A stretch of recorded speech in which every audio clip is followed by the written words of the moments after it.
People are curious about the tale of Ross Breedlove, how he came to be, where he came from, and how did he come to have this lettuce wrap in his hand. Well, get comfy. You're about to find out.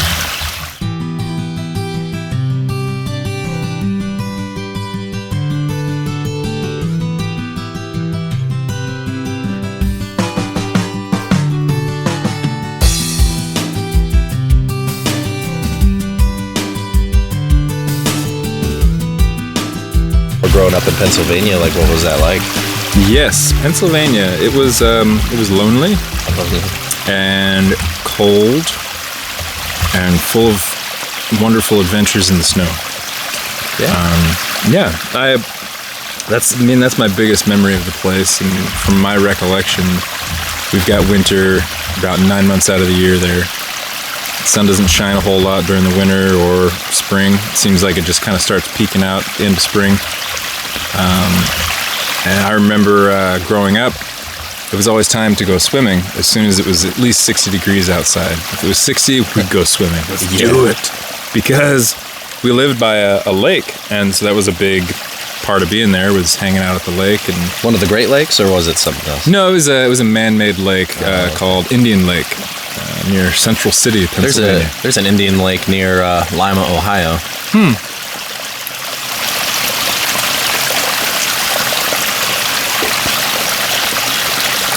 Was it an old coal mine?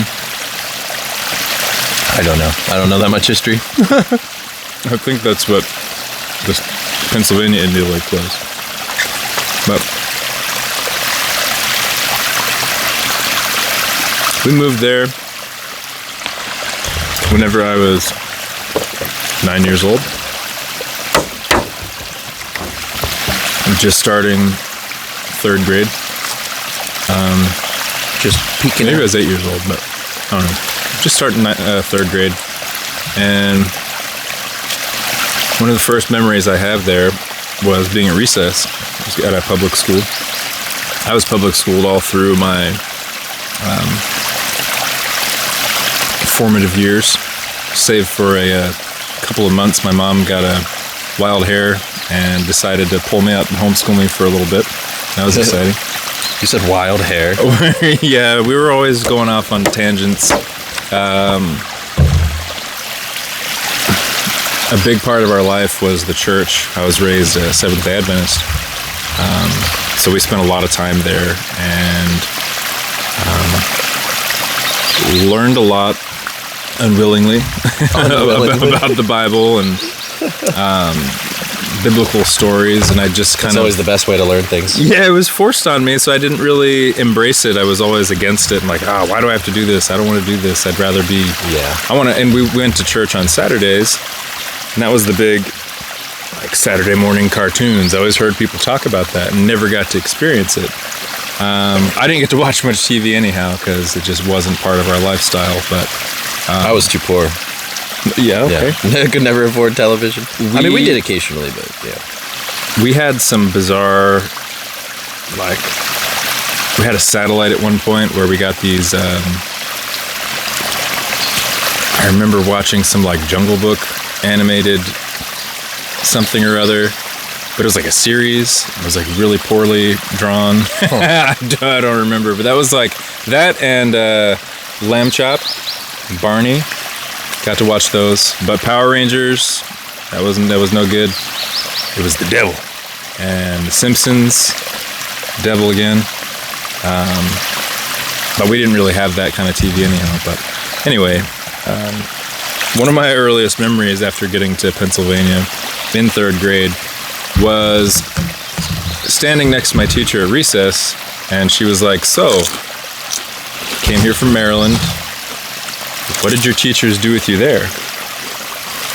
And I was standing next to her because I was being rambunctious in class, so I had to miss out on recess and stand next to the teacher. Fair enough. And I was like, well, this was pretty much the same thing they did there. They kept me close. So I was a rambunctious youth, full of vinegar. Another early memory I have had to do with school again. This was before we moved to Pennsylvania. I believe it was when we were in Maryland. I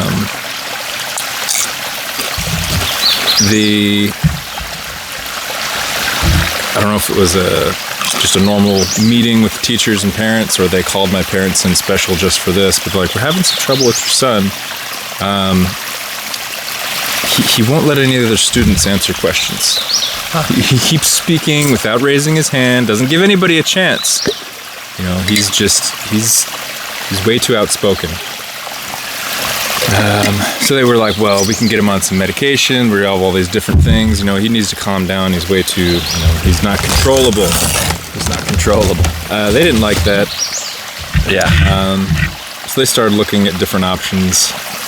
I don't know when that happened, if we moved after that or what, but anyhow, it's just one of the stories I remember. And, I kind of kept to myself a lot. I had a hard time relating to people because it seemed like everybody, especially once we got to Pennsylvania, everybody was all about hunting and playing sports, and I just had no exposure to that kind of stuff. I didn't know anything about it, so it was just this kid from Baltimore moves up here or over here, I guess, or up, I don't know, up. And all of the students that were there had been together since they were in preschool, and the school was from, I think, pre-K through 12th grade, all in one giant building, So everybody knew everybody and didn't get a lot of new students. It was always felt like kind of an outcast, but I was always reading, playing with Legos. That was my jam back in the day. Oh yeah, Legos were awesome. And just playing outside. Every once in a while I got to play video games. That was fun. Okay. And yeah, it was good. But yeah, the most fun I had in Pennsylvania was definitely in the wintertime, just making crazy snow forts, tunneling through. I remember one time we had this long driveway, and it was on a slope. So we had just gotten a snowstorm, which it was a common occurrence there in the wintertime. A big old snow drift. But yeah, down at the bottom of the driveway, there was a huge snow drift, and the road that we lived off of dipped down really steep after, at the edge of the road. So you'd come down from the driveway, enter the road, and then drop down more. So there's a big bank built up there for where they were plowing snow, so it was really easy to make this cave system and this tunnel. So you'd slide down from the top of the driveway, across the street, and down into this little tunnel, which was really cool. So it was one of the positive things about being so much younger than my older siblings, and they were still around for a little bit until they moved out. But they had a lot of exciting ideas, and kind of got me out of my shell. They're like, hey, stop reading that book and come out and play in the snow. So it was fun. That's sometimes something that I find funny. Like occasionally you'll see like other people's kids, and they can't do things like they can't build a Lego structure or something, and it's like, you've never played with these, have you? And yeah, and it's the same with the snow too. It's like watching people, like when I went to Orange Beach, Alabama, and I was watching like kids play on the beach or whatnot, and just to watch like kids want to build a sandcastle and they can't build a sandcastle, and it's like, you've never played in the snow much, have you?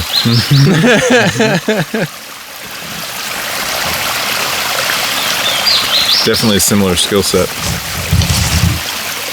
It's like we used to make all kinds of sculptures out of snow. Like you roll up a big old snowball, and you dig it out and you make a chair. Right. And you feel like a king sitting there in your awesomely crafted snow chair. This is my snow chair. Bow before me. Yeah, with your surrounding giant snowballs for a fort. Yeah, we had some awesome snow fights. Just pile up snowballs. So eventually I made some friends. Eventually friends came. And I don't know from where, but they came. We lived on a road with two other houses. None of them were ever around much, and I think one of them had kids every other weekend or some situation like that. But there was no one really close by that were other kids. I'd have to venture off. There was one family back behind our house in the woods. If you went back far enough behind our house, there was another like main road, and they lived off of that road. But wandering back there was their house and a cow pasture. So I'd go back there every once in a while, and we'd get into some nonsense together. Nonsense. He was a good dude. I have dreams about him sometimes. If you're watching, Levi, you're still in my mind. We had some good times together, man. I dream about you. I dream of you while I eat my lettuce wraps in the creek. Oh, man. Yeah. But it was interesting. Going back to church, like, it was such a huge part of my life. My mother was raised a Jehovah's Witness. And so she was... Isn't that Mormon? No, it's its own thing. It's I thought it was like the Church of Latter-day Saints, or that's Mormon. Yeah, the Church of Latter-day Saints of Jesus Christ is Mormon, and then the Jehovah's Witnesses are a separate religion, and they have the Kingdom Hall is the name of their church. I think Mormons have a temple or something like that. I really don't know anything about Mormons. I had a friend that was a tiny bit about Mormons, but and the same with JWs or Jehovah's Witnesses. I don't know too much about it. I heard a lot of horror stories from my mom. She was raised Jehovah's Witness. Her whole family was, except for her dad, which that caused a lot of issues with her between my mom's parents. I heard some crazy stories about every time they went to church, my grandfather would just be rageful and going crazy. And this was a common thing for him anyway. He is what my mom calls a rageaholic. So he would go off and get crazy, and I guess my mom, whenever that would happen, she would go and hide under the bed, and her brothers would suffer the brunt of his attacks. And you know, my grandmother was there, and she stood up to him a lot. She was a pretty awesome lady. She was an airplane mechanic. At one point, pretty awesome. And she's very, very sturdy and didn't take any crap from anybody. So she would throw stuff back at him. I think at one point there was a toaster involved that got tossed at him. But anyhow, every time they came back from church, they'd have these interactions, and he would just be super bent out of shape. And that's weird.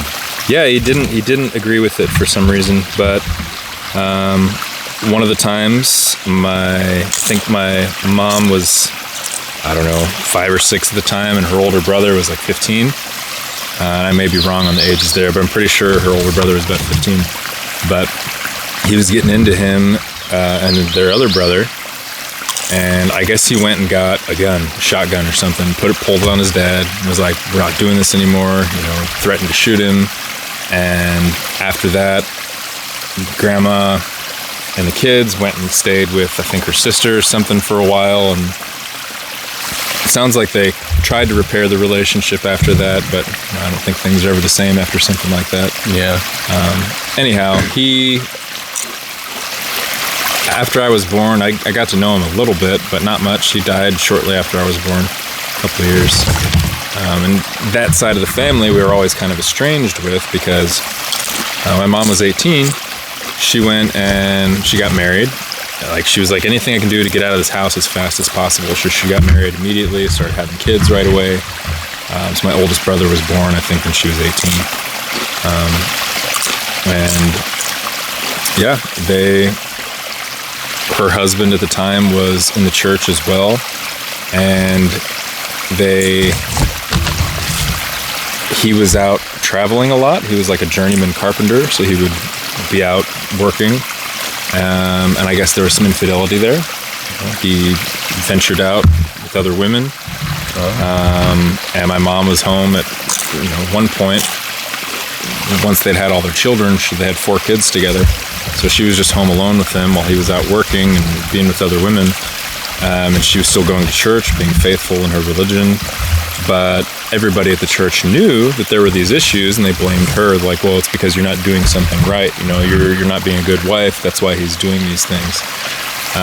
And it got to the point where she had no support there, and she was shunned, and nobody was allowed to hang out with her children, my siblings. Wow.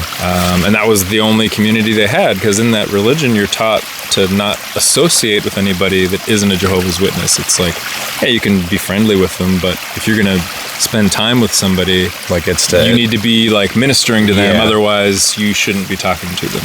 Okay. From my understanding, again, and I could be wrong about that, but anyway, she ended up leaving that and leaving him, and was out in Maryland seeing a concert. She went to see a concert. Crystal Gale was the name. Crystal Gale. It was the name of the performer. I feel like that sounds so familiar, but yeah, she's got some songs out there.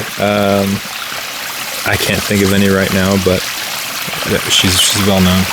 She met my dad out while he was playing pool. My mom and her sister-in-law, Pansy, went to a pool hall after the show, I believe. And my dad was there. He liked to shoot pool, and he would. He was a gambling man, as most pool shooters are. Yes. So he was out trying to hustle some people that night, and ended up meeting his future wife. And I came along a couple months after, and they ended up getting married. And I think they all moved out to California and then back to Maryland, but. Anyhow, we don't need to do a full deep dive on my family history, but it's the religion aspect was always a very,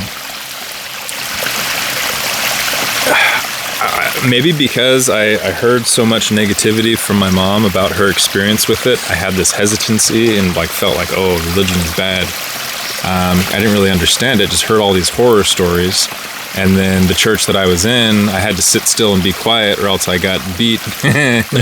Spankings, it was a common occurrence. Every Saturday I was in the bathroom getting a spanking because I wouldn't sit still in church. So I feel it. Yeah, it's I don't know. So I rebelled against all of that as quickly as I could. What was it? When I went to my first year of high school, I got sent away to a Christian boarding school. So for the next 2 years, I was there and came home on holidays. And it was a wild time, I had some crazy adventures out there. A lot of things involving fire. Unsupervised. A lot of things involving fire, is that what you said? Mm-hmm. Sounds about right. We were lighting everything on fire. Leave a creative boy who can't sit still as something's getting burned down. Mm-hmm.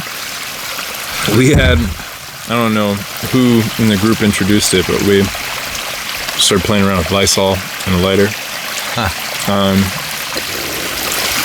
One night there was a kid sleeping on the top bunk. I had one of those fleece blankets on. Like, ooh, yeah. Spray the Lysol on the fleece blanket, light it on fire. Good idea, right? Wasn't a good idea. It was immediately just engulfed in flames. Like, fleece is very flammable. So Lysol probably wasn't needed. Oh no. Poor kid. I mean, imagine waking up and you're just on fire. Oh! And he shoots up and flies off the bed. I don't know what we did, but we got the fire put out. He didn't get hurt. The fire was out. He didn't get hurt. Fine. It was perfectly fine. Okay, it was contained. We kept playing with fire, though. We didn't learn our lesson. When we got caught was we had one of those big plastic containers. It was like for snacks, like pretzels or those cheese balls, like a big making it plastic explode. barrel. Yeah, exactly. We filled it up with Lysol and then would light it and it would shoot out a fireball. We did that, and we did all this stuff inside in the dormitory, so not a good idea. Even better idea. Not a good idea. Do it outside if you're going to light stuff on fire. I used to play with fire a lot as a kid, but I always play with fire. Well, other than the exception of one time, I always play with fire outside. Mm-hmm. That's very wise. Yeah. But we were lighting this thing off and shooting fireballs, and of course, I was like, all right, let me try. And I'd like emptied the whole can of Lysol into it and lit it. And it was the biggest fireball we'd seen so far. And it shot all the way to the ceiling and singed the ceiling. And it was very, very loud.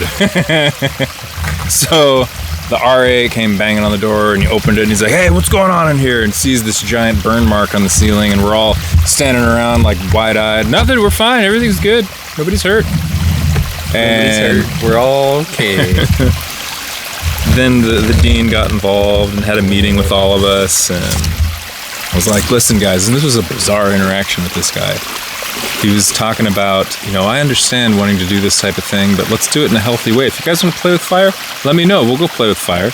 Go outside. He's like, I've got these glue traps that we're catching mice on, so if you want to burn some stuff, we can burn these mice while they're stuck on there. They start squealing. It's crazy. We're like, what? You guys want to torture and kill small animals? Let's go. I don't like that idea. That's crazy. Oh, he was like, this led into him continuing to talk about having these, and they're stuck on the glue traps, and he doesn't know what to do with them. And I guess he was trying to get them off of the trap, or he was trying to kill them, but he was saying he was beating it against a dumpster. Oh, no. And I'm like, what are you talking about, dude? I wonder if he was baiting somebody to be like, yeah, let's kill an animal. He's like, gotcha. Like, that's the psychopath. You're out. And he was very squinty, man. He was just blinking all the time. Like, oh, yeah. No, I've seen those people before. They weird me out sometimes. Yeah. It's like, you all right, dude? Well, not. I don't know what the condition squinters. is. Yeah, I was like, sorry about that. But, yeah, no, because you're just like... Because I was talking with this one, it was a job interview that I had when I first moved down here. I was talking with this guy, and he just was like, like every time he'd talk to you, and it's funny because if he was quiet and you were talking to him, he was like full on looking you in the eyes. Right. But as soon as he started talking, he was like, I don't know what that is. I've met other people like that too, so I'm sure it's some kind of. Maybe it was light sensitivity for this guy, because I've heard people with blue eyes, have more sensitivity to light. You can see it sometimes with people who stare at screens too long. They get like a... Yes. No, I can relate to that. Pushing glasses further up on your face.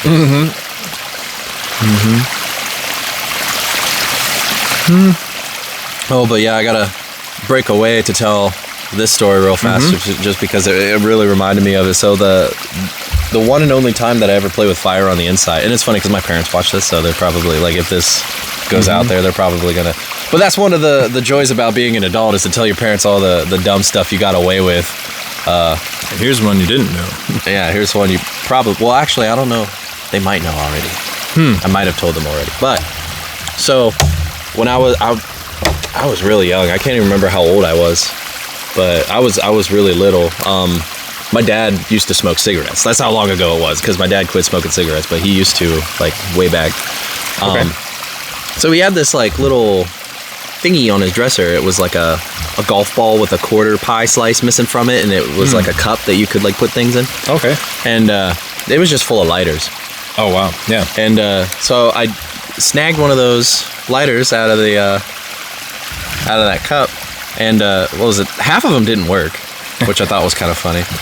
But occasionally you'd find one and you get like a little flame coming off of it. So I took that one. I went into the bathroom and I was like taking strips of toilet paper and like lighting them on fire in the bathroom. Yeah. And then like to watch like the fire just like climb up towards your hand, and then you like drop it on the floor and it just smolders down to some ash or whatever. And my genius decided the best way to hide these is to put them under the bath mat. Or under the rug. Yeah, they'll never look there. Yeah, I was like, they'll never find it. To my credit, they didn't find it for like a couple of days. And so eventually, yeah, like the rug got moved and the pieces were there or whatnot. And then, of course, my mom's like, what is all this ash from? Like, what is this? And then they started like investigating. They were like questioning the kids, like, "You guys know where this came from?" And of course, I'm like, "Oh, I don't even know what that is. Know what you're talking about." Is that some kind of spice? I don't. Is this some kind of spice? Is that pepper? Is that peppercorns? No, but yeah. So they tried to do some like investigation into like, because our bathroom was set up. The fan that was in the light that took the steam outside. It also had heating capabilities, so it can blow and be a heater for the bathroom. To which my dad was thinking like, well, maybe it came from up there, and then he like looks up in there, and I think he found like old newspaper or something that was shoved up in there. Weird. And I was like, wow. I was like, well, how convenient is that? I got an out. I have an out. And yeah, that was one of those. Interesting. One of those so you don't things. think they'd heard about that before? They might have known that already. Well, they might have, because I might have told them, but I just can't remember if I did or not. I got you. But sorry, Mom. Oh yeah, there you go, Mom and Dad. I'm glad everybody's safe. Yeah. But because of that, they disconnected the heater. Like they took there's something wrong here. Yeah, there's something's wrong. There's like this newspaper up in here. There's all that. Man. So it was funny because the switch it had like different settings. Yeah. It had like 6 different spots you could set it to. Like I think the bottom was for the heater. I don't know because all the markings are faded away. But yeah, it was the light. You could turn light on, light off, light on, fan on, light on, heater on. You know, like all that stuff. To which then after it was disconnected, then all it ever did all the way around was just on, off, on, on. And it was kind of funny. It's like, well, heater for the bathroom don't work no more. But sorry, guys. Yeah. That's funny. We were talking about fire. Fire. So one of my formative moments was near a bathtub filled with water, and we were lighting things on fire and thought it would be safe because we had a bathtub filled with water. We were using lighter fluid because things weren't burning quite fast enough for us. So my friend Abe and I, we did a lot of ridiculous stuff together, but I don't remember all the different things that got lit, but this one stands out because it just changed the course of my life forever. we so remember CDs, right? Those CDs, of course. So there used to be a thing called CDs, compact discs, and you used to put them in computers. We had a container of blank CDs, and it was plastic and had a little spindle, and the CDs would sit on there. And we thought it would be really cool to light this thing on fire. You know, why not? Plastic, great. In the house, right? Good idea. And we're like, well, we already got this water here. It'd be like a little boat aflame. So we were floating it on the water, trying to light it, and it was like, it's not really lighting. But we're like, wait, we have lighter fluid. So we start dousing the little plastic spindle in the bathtub.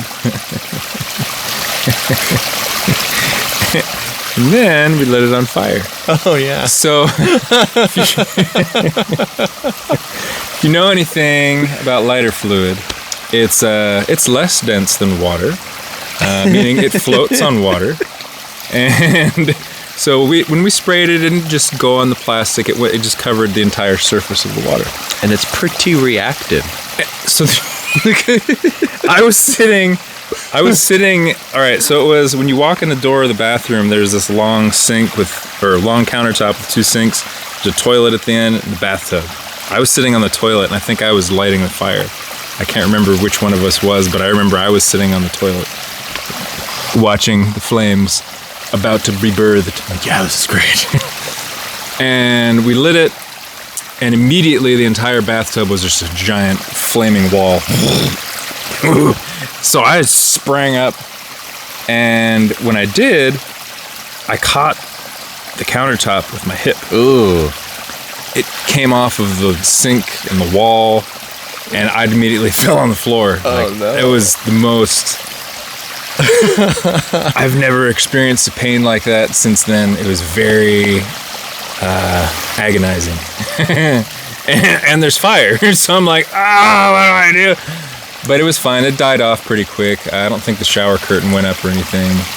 Just burned off, and then it was gone. Yeah. It was just explosive. That was all. Yeah, it was just explosive. A little startling. Yeah, a little startling. Definitely a life-changing event for sure. I'll never forget that. First time you ever figured it out. Yeah. Lighter fluid floats on water. And I was going to see my girlfriend later that day. And I was like, oh, I can't go like this. I'm like bleeding out of my side. I'm like, what do I do? I don't know. So we're like, you know what? We got saran wrap. Just wrap you up in saran wrap. You'll be fine, man. So I wrapped myself up in saran wrap and went to see my girlfriend. And everybody got a big kick out of that. I had like this bloody region under the saran wrap. It looked like I'd just gotten some gnarly tattoo or something, but it was not the case. I was just breaking countertops off of walls. You got a gnarly countertop tattoo. Yeah, I wonder if I still have a scar there from that. Probably not. Just, that wasn't fun. Anyway, that's pretty much my life. No, actually, that's a good segue. Around that time was when I decided to leave the East Coast and move to California. Up until that point, my biggest focus in life and what I felt called and driven to do was acting.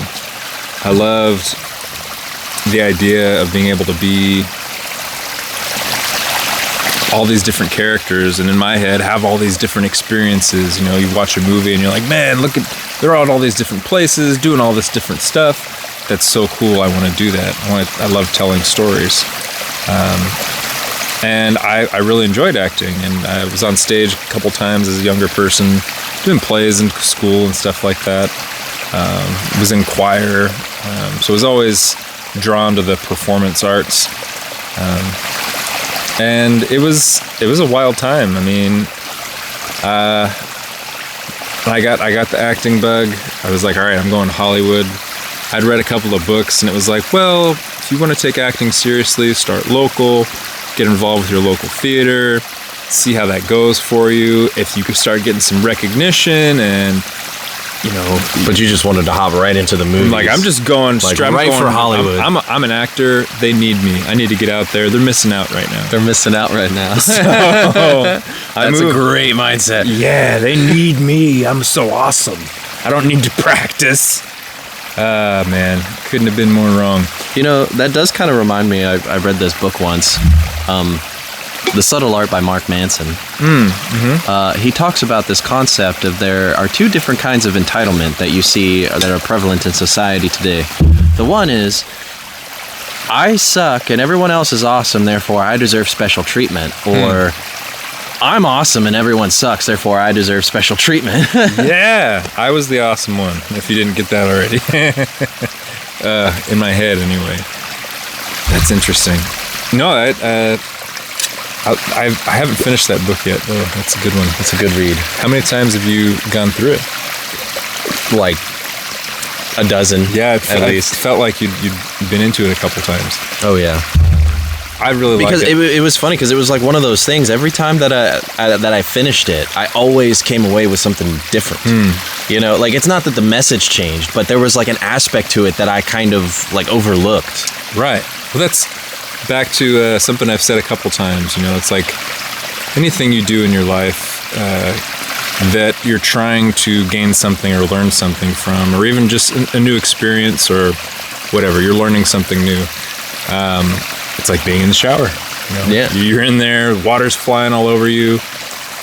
There's a lot of the water that's not going to hit you. And every time you take a shower, you might stand in a different spot and maybe water flying over this shoulder or that shoulder, or the water might not be hitting you at all because you're just standing back reflecting on life. But well, sorry, go ahead. Not to interrupt your thought, but this kind of actually makes me think of a startling number that I had heard at one point in time. See, when we recommend things to people, like a lot of the times it's from our perspective on what the book specifically did for us in the specific way that it did it for us, when it's not entirely the same thing for everybody. Right. Everybody's going to get something different out of it. Yeah, and everybody's going to come at it with a certain unique perspective that is theirs that they didn't, because I mean, they're not you. They don't know what's going on in your head. They don't know your thought process. It's definitely like your brain chemistry is not the same from person to person. It varies greatly. Oh, yeah. And I think it was somewhere around like 51% of the U.S. population can't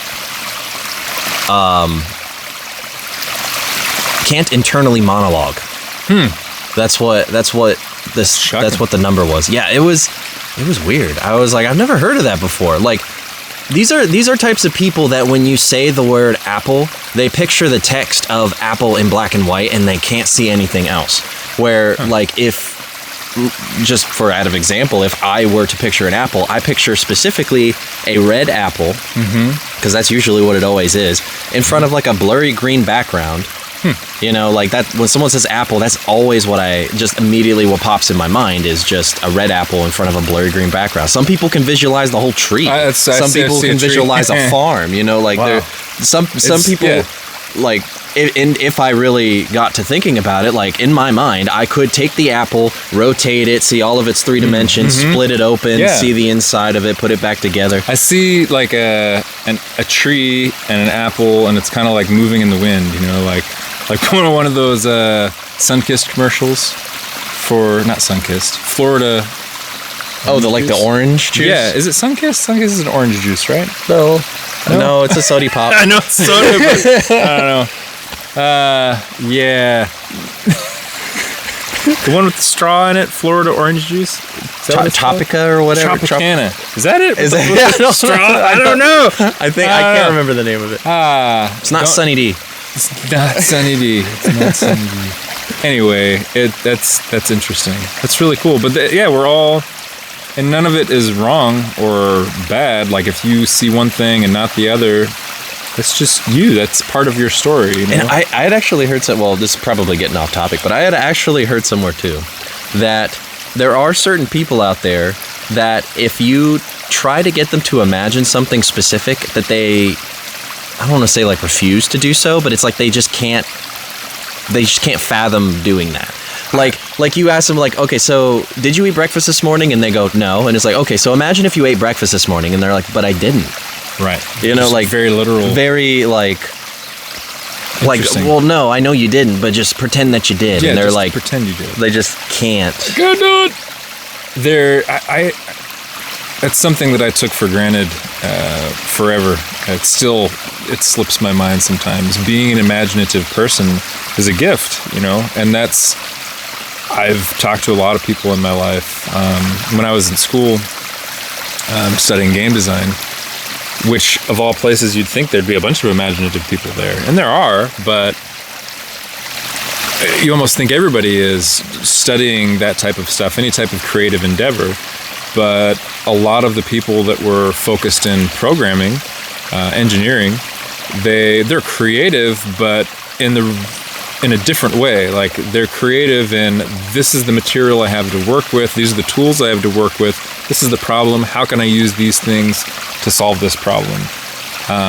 And my creativity is more like, I don't know anything about anything, but let's just throw it together and see what works. Just come up with random thing after random thing after random thing. Like, this didn't exist before. So how does that work? So it's basically the difference is them having a bunch of stuff and a already predetermined goal, right, and using that stuff to reach goal, where you don't know what the stuff is, you don't know what the goal is, but you're going to take the stuff and you're going to see what happens. Right. I just love experimenting and creating. As soon as I'm done, then we'll know what it is. Right. Then, hey, can we use this? No? Okay. What can we do now? Whew. And my brain works like that. So talking to people and trying to like come up with something together with other creatives, I found a challenge with that. I thought it'd be easy. It's like, oh, we're all creative people. Yeah, we're all just bounce ideas off. Right. And they're like, but wait, no, they were too worried about, well, that's not how that works, or that's not the way. But we're just imagining right now. It's not. See, that's like Kayla. She goes through different things like this. Like our brain chemistry definitely is very much different. Like she has like an engineering mind, right? But I'm the more creative one. So when it comes to like for instance, she needs to, if I'm gonna explain something to her, like a project that I want to build, she needs to see it on paper Otherwise, she can't visualize what I'm talking about. As well as like a funny example is we had this when we lived in the house on Essex. We had what was it? We had this automatic cat scooper box. Yeah. An automatic cat box. To which she was dead set that we needed to use the exact litter that the company made, but it was expensive. You know, you get like one pan of litter is like $20, where you could go to the store and get like a whole tub, right, for $20 at the time anyway.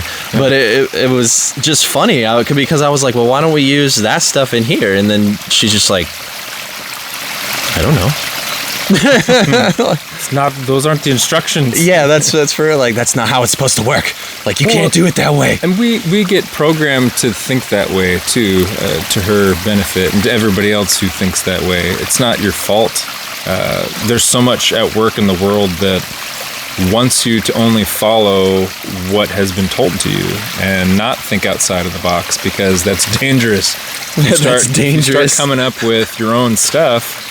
Then suddenly you may not need all these specialized people. Like something that always blew my mind about, I believe it still works this way, but back in the day anyhow, like building a home or something like that, you can definitely find people that know how to do all of it. But if it's some sort of union job, and they're all union workers, and it's like, well, I'm a bricklayer, all I do is lay bricks. I'm a tile setter, all I do is set tile. I'm a carpenter, all I do is cut wood and nail it together, screw it together. I'm an electrician. So in this example, I'm trying to paint a picture here for you. So a house is being built. The electrician comes in to do his job and needs to run a wire, but in order to run the wire most efficiently, they got to drill a hole in a board. He's like, you know what? I can't do that. The carpenter needs to come and do that. Well, you have a drill right there. Like, what? You can't just put a little hole and run the wire through? He's like, no, that's his job. I can't take his work. We got to get the permits. We got to call him. He's got to come out. We got to wait. Nothing else can happen until this guy gets here. It's like, what? I don't. Yeah. It's a very interesting way of thinking about things. I guess that's job security for those specific industries. I don't know if that still happens or if it happens more in certain areas of the country over others, but it's just an interesting way of living life. See, I can't remember I can't remember who it was that told me this story, but it was very similar to yours. Like I can't remember if it was my grandpa, because he's a union guy. He was a pipe fitter, worked at General Motors. But I can't remember if it was him or if it was somebody else that told me. But like, I think it was a similar thing of like he needed to run some pipes, or maybe it was like an electrician saying that he needed to go around some pipes, but in order to get those pipes moved, or something. It was just some simple pipes. Yeah, some simple job that is outside of your field just a little bit. Like you got to call the proper people to come work on it, and it wastes a lot of money, wastes a lot of time. Yeah. And all that. Which I can understand that in like certain circumstances, but when it's something that's obviously simple, I guess it could be more complicated if you don't know about piping and carpentry, and you're like, well, I just need to put a hole right here. Well, no, maybe there's a better way to do it, and you don't know unless you're that specialized. But I don't know. It just seems kind of arbitrary. But I don't know. Do you happen to have the time? I did. I don't have my watch. 5:30. Okay. A couple more minutes. So I guess try and wrap up the little bit of that story I was telling about going to Hollywood. Oh yeah. And then sorry, we got way off topic with that. No, that's good. I'm glad we went down that rabbit hole. So yeah, I left home, decided to go out to California, and I didn't go straight to Hollywood.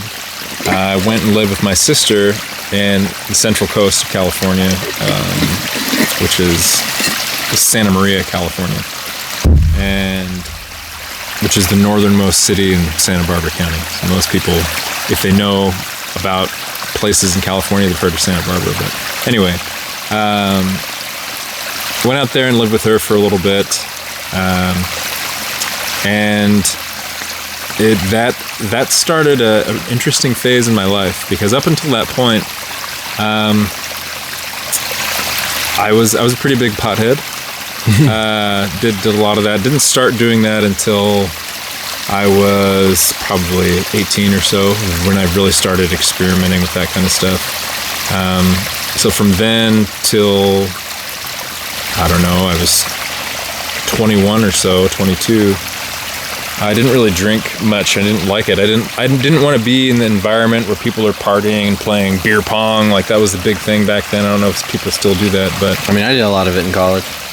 And I hated it. I'm like, this is so, it just felt like such a waste of time. Like, I would rather sit and have some insane conversation with somebody rather than stand around and play beer pong. Like, it just seemed so meaningless to me. And just the whole partying thing. Like, I would go to parties every once in a while, but I would end up out in the driveway, like, staring up at the stars by myself or something like that. Just feeling so out of place and brooding on it, like, I'm special, I don't belong here. I'm an actor. So, anyhow, went out to California. My sister at the time had started going through a divorce shortly after I got out there. So she was having a really rough time with that, and her favorite drink was a gin and tonic. And so I started drinking with her, and my first drink was with my family at my oldest brother's house, I think when I was 15 or something like that. I got drunk for the first time. I had like 2 Smirnoff Ice beverages. Only two, and I was having a great time. I was like, this is amazing! I feel so light and free. I can say and do anything. I can say it and do and I talk in a higher voice. Woo! But since then, I didn't really. It wasn't. I don't know. It was too mainstream for me to be interested in it. You know, I wanted to be weird, so I smoked weed. But anyhow, living with my sister, started drinking a lot more. It's not her fault. I just started exploring that more. It wasn't just her either. There were other people I was hanging out with, and that was like the thing. Everybody, anytime you went anywhere or did anything, you were drinking. I wasn't. I was like, I think I was 20 when I moved out there. Maybe only 19, because I turned 21 whenever I was working at this restaurant, AJ Spurs. It's a steakhouse, and I really wanted to get a job there. And I went in and talked to the manager, I don't know, like once a week, and I was like, you're gonna give me a job here. I'm amazing. I'm gonna be an actor. And they were like, no, we don't need you. We don't want you. Stop coming. And I was like, all right. So I came back the next week, and I kept going back. And they finally were like, all right, fine. We have an opening for a busboy. You can be a busboy. It's like, yes, I did it. I accomplished my dream. I started working there, and within a couple months, that manager was actually leaving. And the assistant manager at the time was going to move into the new store manager position. And she was like, I want Ross to be my assistant manager. I was like, what? Okay. And I was just turning 21 when that happened. I can remember everything in my life because of all these things lining up like that. And I wouldn't have gone to try and get a job there unless I had gotten fired from Red Lobster, because I worked at Red Lobster prior to that as a server. And I got fired because the manager and I were in a relationship together, and I was always like 3 to 7 minutes late. I never clocked in on time. Oh boy. And they were tired of that. They're like, you never show up on time. And then there was one day, they actually called me, waking me up, and they're like, you were supposed to be here however long ago. And I was like, oh, okay. My bad. And they're like, yeah, don't worry about coming in. Okay. Anyhow, after that, forced my way into the job at AJ Spurs, and never. I just wanted to get a serving job there. That was my goal. Never got to serving. I just went straight into management. But anyhow, after that was when I finally decided to go down to Hollywood. And I was like, well, in order to be prepared for that, for the job scene down there, probably going to work in restaurants. I'd been doing that for a couple of years up until that point. So I started bartending. And that opened up a whole new, like now I'm mixing drinks and learning about mixing drinks. And that took me down a little deeper. And every night from working in restaurants, every night we got off, we'd just go out drinking after that. You know, wherever I was working, that was always everything anybody did. So that was it.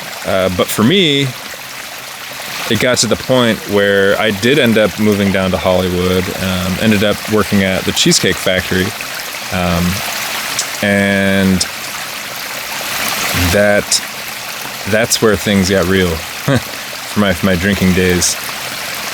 You went out for acting and you found alcohol. Yes, I found alcohol. It was a different A. What a trade. What a trade. And I was going out to auditions, and doing like independent stuff here and there, which was fun, got some experience, but the whole time I was pretty much drunk, you know, like I just, from the moment I woke up in the morning until I went to sleep or passed out, I was pretty much drinking. So I think the worst of it was probably when I was like,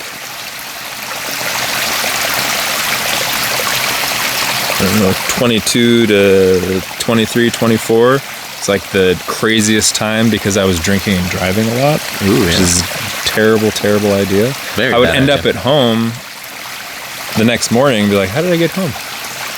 It's weird, I don't remember driving home. Must have been And the drugs. yeah, somebody brought me back. But anyway, that wasn't cool. But the best thing that happened during that time of my life was meeting my wife, Jackie. Getting the job at the Cheesecake Factory. She was actually the first person who trained me there. I was working in the bakery, another You place. have a habit with seducing coworkers.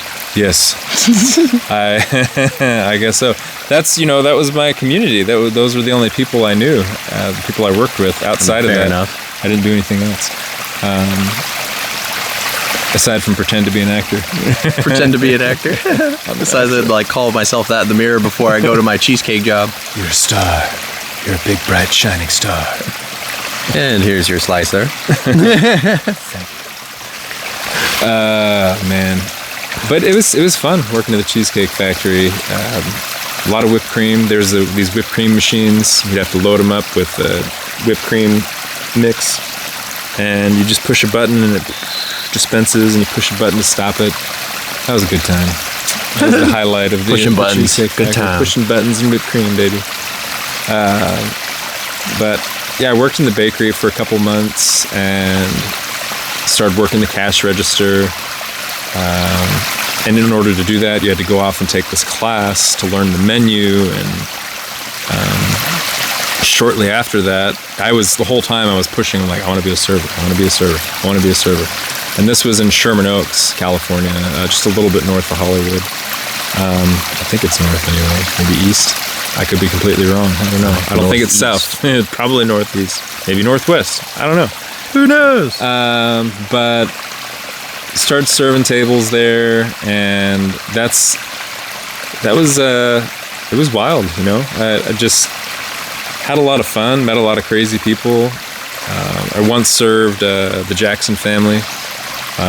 All of Michael Jackson's kids came in one day, and all their security sat at one table, and all the kids sat at another table.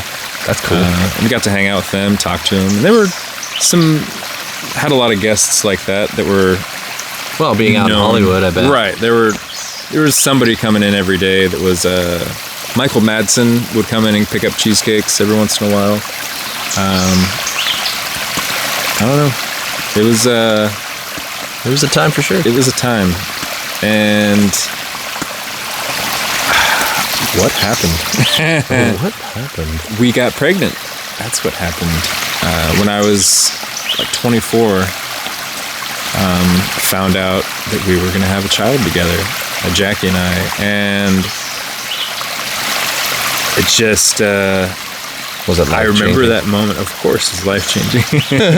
But it was such a peaceful moment. Like, whenever she was like, I'm pregnant, I was just like, all right. I'm ready for this. This is cool. This is good. I wasn't like, oh no, not a baby with this person. Not a baby with this person. I always loved Jackie, and I always ran away from her for that reason, because I knew she was somebody that I could have a serious relationship with. But I didn't want that. I was going to be an actor. You needed to travel. I You needed to. this. You needed to be. You have options open. His options open. Not tied down to anything except booze. Because that's, rock stars and actors, they're partying all the time, right? It's like, so I got that part down. I'm partying all the time. Fame is coming. Fame is coming. I can feel it. Yes. They need me. They still need me. Oh, man. Yeah, no, that was actually so. This makes me think about it when Kayla first found out that she was pregnant. She was terrified. I was the calm one. I was like, this is great. This is what I need. Like, Right. we gotta get to getting. Like this is the motivator I've been waiting for. It's like a type big of, motivator for sure. So I was like, she was just like, what did we do? Like, This wasn't good. she was like, I was like, this is not part of the plan. And I was like, well, kind of was, just came a little sooner than, Right. Yeah. but yeah, she was kind of like terrified about it, but I was just the voice of reason, and I was like, calm down. Be all right. It's going to be okay. It'd be all right. And then we go stay in a tent for 6 months. That's some. That's part of like one of the things that makes me think that Kayla is such a remarkable person. Yeah. Right? Because how many women can live in the middle of the forest in humid Tennessee with 6 months pregnant with a dog and 3 cats And a man. and He's not a man. bear. He's a man. that man bear thing. It's ridiculous. She chose a man, folks. Yep. Yeah, that's amazing. She's a remarkable woman. For Yeah, sure. and she, oddly enough, complained about it less than I did. That there was some kind like some inconveniences. Like I'm sitting there carrying 2 5-gallon buckets of water full, like up the hill, like up that hill, like because we were getting it at the road back there. But yeah, just up the hill, like 6 times a day. That's a lot of water. Yeah. That's the thing. You don't know how much water you really use until you have to get it in buckets. And then you're aware of every ounce of that water that you're using. Oh, man. That's wild. Yeah, But yeah, like that and the very limited space. Like, obviously, I'm a bigger guy, so I'm 6'3", 200 pounds. Like, I'm a wide load. Yeah. I gotta come through. The tent's only like at its tallest point is like maybe that much higher than me. So like, and you got slopes. So when you're going towards the edge, you're like every time. So yeah, man. Being like that, I was always sitting down in there. I was never standing up for anything. And yeah, it was horrible. Well, it wasn't horrible, right? Because it was a lot easier than what people would think that it is. And we still had a lot of we still had our mini fridge in there. We had a queen size bed and a table. Wow. So we had places to put things. Right. We had power too. So we had a little solar generator. That's awesome. And a wood stove for heat in the winter because we moved down in January. It's a good setup. Do you have any pictures or footage of your actually, on my tent? YouTube channel, the first couple of videos that I had made, the one about building the stair, the one about I cooked chorizo and eggs, and eggs and when you guys were potatoes. still in the tent. Yeah, we were in the tent there. Right Like on. we didn't even have our platform up at that point. Like we hadn't. And when I made those videos, we hadn't even started building. Well, you did. You started building a YouTube channel. Yep. Women are so much stronger than us in certain ways. you know, and all the ways that really matter. And all the ways that we're not. And that's the There important. we go. That's There the you go. important. That's right. And all the ways we're not. We're such good complementary to each other. Men and women need each other. We do. And it's important to learn what that means. Join us next time to find